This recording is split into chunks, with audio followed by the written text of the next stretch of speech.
Selamat siang para netizen dimanapun kita berada. Salam inspirasi bagi kita semua. Ramai-ramai Menteri Prabowo ya datangi Jokowi, sowan ke Jokowi. Ada apa?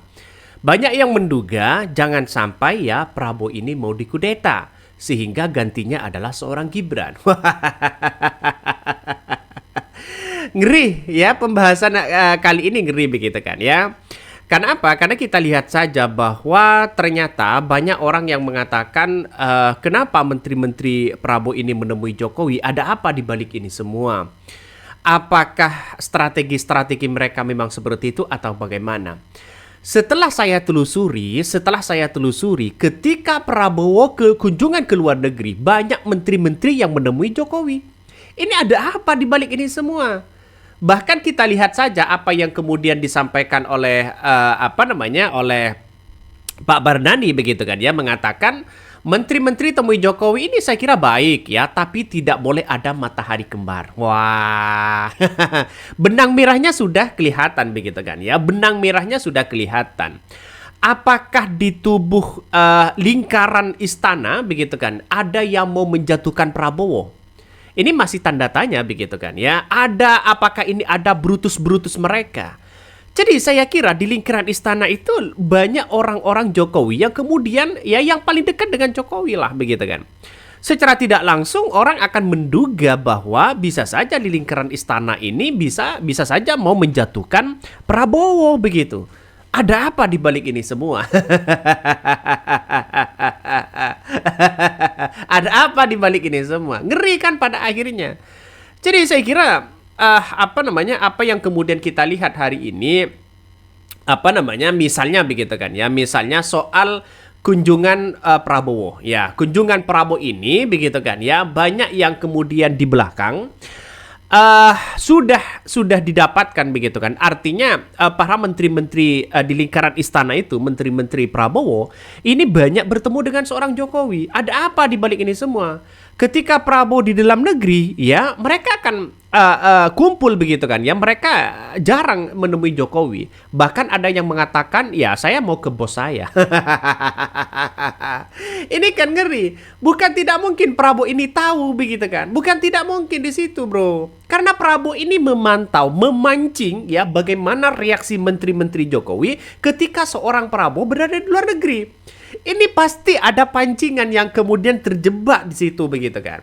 Dan tidak hanya itu, kalau kita melihat dengan apa yang kemudian Partai Gerindra ya, Sufmi Dasko ini bertemu dengan Rocky Gerung, menandakan ada rangkul-merangkul bagaimana kekuatan oposisi yang dicoba untuk dirangkul oleh Presiden Prabowo dibandingkan dengan hanya mempertahankan wacana-wacana dan karakter dari seorang Jokowi yang kemudian tidak menimbulkan rasa efektif kepada istana. Pada akhirnya apa yang terjadi? Orang banyak berspekulasi seperti itu. Ini kan ngeri pada akhirnya. Makanya efektivitas teriak-teriak kemarin itu hidup Jokowi ini menandakan ada hal yang kemudian ya strategi-strategi mereka begitu kan. Makanya Prabowo ini mencoba untuk merangkul tokoh-tokoh oposisi, sudah ingin merangkul bagaimana Ibu Megawati, ingin merangkul Partai Nasdem, ingin merangkul rakyat. Karena oposisi ini dekat dengan rakyat, maka bukan tidak mungkin ya Prabowo ini akan memantau situasi dan kondisinya. Ngeri kan? Ngeri di situ, bos. Ini pertarungan politik sudah berbeda ya antara Jokowi dengan Prabowo, sudah berbeda jauh, bro. Sudah berbeda begitu kan. Ya, jangan heran sekarang ini mulai dari Hercules terus kemudian menteri-menteri yang lain begitu kan ya menemui seorang Prabowo begitu kan, seorang Jokowi begitu kan ya. Ini ada apa ya, mulai dari Wahyu Trenggono dan kemudian Budi Gunadi begitu kan ya. Para menteri-menteri mereka banyak yang menemui Jokowi ya ketika Prabowo berada di luar negeri. Ada apa? Saya yakin intelijen Prabowo ini sangat luar biasa ya. Jadi jangan sampai ada pembahasan matahari kembar. Bukan tidak mungkin Prabowo ini tidak tahu situasi dan kondisi yang dimainkan oleh Mulyono. Bahkan mengatakan, wah ini bos saya, ini bos saya, ini bos saya begitu kan ya. Makanya ya kalau ini benar-benar pelan-pelan Prabowo ingin membersihkan di situ begitu kan ya, maka secara tidak langsung ada reshuffle besar-besaran ya untuk menunjukkan bahwa apa yang kemudian di lingkaran istana itu tidak bisa diintervensi oleh siapapun. Nampaknya alur Prabowo hari ini ya ngikuti menteri-menteri mereka, bukan menteri mereka yang ikut Prabowo. Makanya artinya apa? Masyarakat butuh ketegasan yang kuat, bukan omon-omon. Ngeri kan? Ngeri bos. Coba bayangkan. Bayangkan ini begitu kan ya. Perlu kita sampaikan para pendukung-pendukung Prabowo yang sejati begitu kan ya. Bukan abal-abal. Ketika Prabowo bertemu dengan seorang Ibu Megawati, sontak ya di media sosial, orang-orang Mulyono kritik-kritik besar terhadap Prabowo. Ada apa? Ya, kita tahu begitu kan. Kita tahu siapa mereka. Artinya apa? Artinya bahwa ya ketika Prabowo ingin mencoba untuk merangkul PDIP dan Ibu Megawati yang dianggap bahwa masih kental dengan ideologinya, ya kalau ini sudah didapatkan begitu, bukan tidak mungkin ini akan kocar-kocir orang-orang Mulyono. Saya yakin dan saya yakin-yakinnya itu begitu. Kenapa? Karena kita lihat saja begitu apa yang kemudian disampaikan Pak SBY pada waktu itu. Jangan sampai ada matahari kembar di pemerintahan. Prabowo yang capek ya, meras otak dan pikiran, lobby sana sini di luar negeri, berpikir praktis dan strategis. Sementara itu, di internal sendiri banyak yang lagi mempersiapkan muncul matahari kembar. Ngeri nih bos, ini ngeri ya, ngeri sedap. Ini pembicaraannya sangat ngeri begitu. Perlu diingat ya, perlu diingat sekarang. Nampaknya Gibran ini sudah mulai dikunci satu persatu. Akhirnya ya orang-orang mereka ya yang tidak suka dengan ini, makanya bermunculan satu persatu. Menemui Jokowi, para menteri-menteri mereka. Patut diduga juga begitu. Ada apa? Kenapa Prabowo ini seolah-olah dicuikin sebagai presiden RI? Kan itu logika sederhananya. Jangan disembunyikan lah, masyarakat sudah cerdas pada situasi dan kondisi sekarang. Kan ngeri kan? Jadi saya kira pertarungan politik ini semakin menunjukkan bahwa ya sangat kental sekali begitu kan ya, sangat kental sekali. Dan tidak heran ketika Pak SBY mengatakan dengan tegas jangan sampai ada matahari kembar ya. Nampaknya prediksi Pak SBY ini nampaknya tanda-tandanya sudah mulai di depan mata begitu kan ya, tinggal eksistensi saja. Jadi saya kira publik serba kebingungan hari ini begitu kan ya, melihat dengan situasi negara kita. Tapi kalau Pak SBY karena memang punya kepentingan besar bahwa bagaimana SBY untuk menjadi calon presiden, maka bukan tidak mungkin ya ini akan diambil kesempatan untuk berdekatan dengan Prabowo. Siapa lagi wakil yang harus kita incar ya, kalau bukan Pak AHY, kalau bukan ya partai-partai yang lain begitu kan ya. Saya kira juga tidak mungkin dengan Gibran ya, juga tidak mungkin dengan Gibran. Kenapa?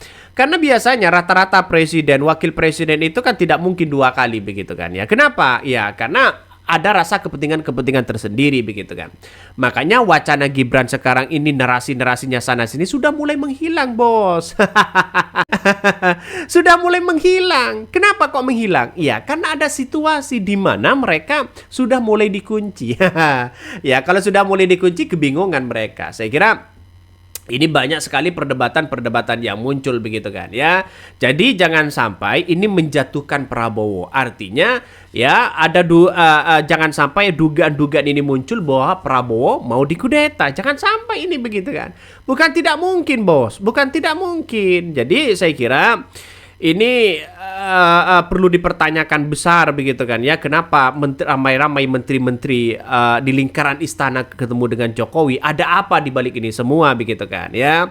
Jadi saya kira kita seksama melihat bahwa ketika apa namanya, ketika seorang Jokowi diduga ijazahnya palsu begitu, banyak yang kemudian berkomentar sana sini. Nampaknya ini akan dipergunakan sebaik-baik mungkin. Bisa saja ini ada nuansa peralihan isu begitu kan ya.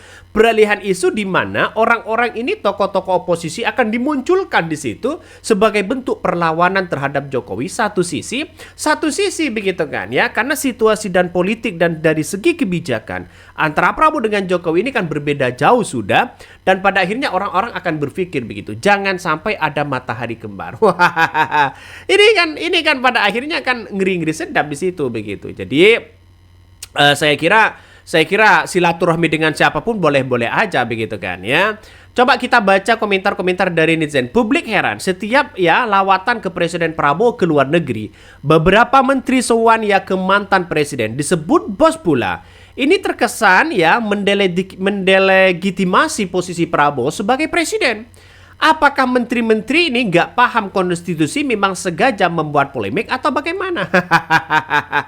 Makanya yang saya katakan tadi itu adalah Prabowo yang mengikuti menterinya, bukan menterinya yang mengikuti Prabowo. Mulai impor ya, nampaknya Prabowo ini terkecoh dengan di situ begitu kan ya. Jangan sampai ini akan berbeda dengan jalurnya, akan berbeda dengan dengan presiden dan menteri-menteri mereka begitu kan ya. Bahkan ada yang mengatakan Menteri Prabowo sowan ke Jokowi, sekarang masih bos saya. Ini kan logikanya gimana begitu kan ya. Artinya secara tidak langsung kalau masih bos saya agak lucu sih sebenarnya begitu. Ya, bos ini dalam segi apa? Sebagai mantan presiden, ya katakan saja mantan presiden begitu. Ya, nampaknya sudah banyak yang berspekulasi begitu kan bahwa Gibran di tahun 2009 akan gagal menjadi ya calon presiden. Kenapa? Ya karena kita partai-partai ya sudah, ya mungkin hanya PSI, mungkin hanya yang lain dan sebagainya begitu kan ya. Nampaknya dengan situasi dan kondisi ini mau dimanfaatkan begitu oleh orang-orang Mulyono untuk bagaimana ya Gibran ini punya posisi tempat yang baik ya. Prabowo jangan sibuk-sibuk lah di situ begitu kan ya. Lihat saja situasi dan kondisinya. Jangan lagi ada matahari kembar ya. Bahkan tidak hanya itu begitu kan. Oh gitu ya, kesalahan fatal Pak Prabowo membiarkan Mulyono ikut menyusun kabinet merah putih. Ruwet kata seorang Jokowi, ruwet. Ini kan pada akhirnya banyak muncul narasi-narasi itu begitu kan ya. Jadi ini harusnya si menteri dicoret langsung di mukanya oleh Pak Prabowo. Karena tidak menghargai beliau sebagai seorang presiden, notabene atasannya. Jadi saya kira perlu sih sebenarnya untuk mengatur bagaimana di lingkaran istana. Karena kebanyakan orang-orang Jokowi di situ begitu kan. Ya, saya kira sah-sah aja sebenarnya. Tapi kita lihat saja, jangan sampai ada matahari kembar. Nampaknya Pak SBY punya strategi-strategi penting untuk menunjukkan bagaimana di istana Prabowo hari ini begitu kan ya. Jadi Prabowo nampaknya ini mulai diambang kebingungan. Bagaimana soal efisiensi, bagaimana soal program, bagaimana menteri-menteri yang kemudian begitu banyak yang masih punya kepentingan-kepentingan terselubung. Ya mungkin dugaannya masih seperti itu begitu. Tapi kita lihat saja reaksinya. Ini mungkin 1 tahun kepemimpinan seorang Prabowo begitu, bagaimana untuk bisa reshuffle ya hal-hal menteri yang kemudian tidak begitu penting, ya tidak begitu urgent ya. Dan bahkan kita lihat saja agak naif juga begitu kan ketika perumahan sudah dibuat sana sini begitu, mulai dari Jawa Tengah, Jawa Barat dan sebagainya begitu kan. Tapi harus punya gaji 12 juta sampai 13 juta. Ini kan ngeri pada akhirnya. Ini rumah subsidi untuk orang miskin atau untuk orang kaya sebenarnya. Kan ngeri kan? Ngeri. Jadi kita tunggu saja begitu. Semoga saja tidak ada matahari kembar. Semoga saja ya Prabowo ya tidak ada dugaan-dugaan lagi kemudian muncul kudeta dan bahkan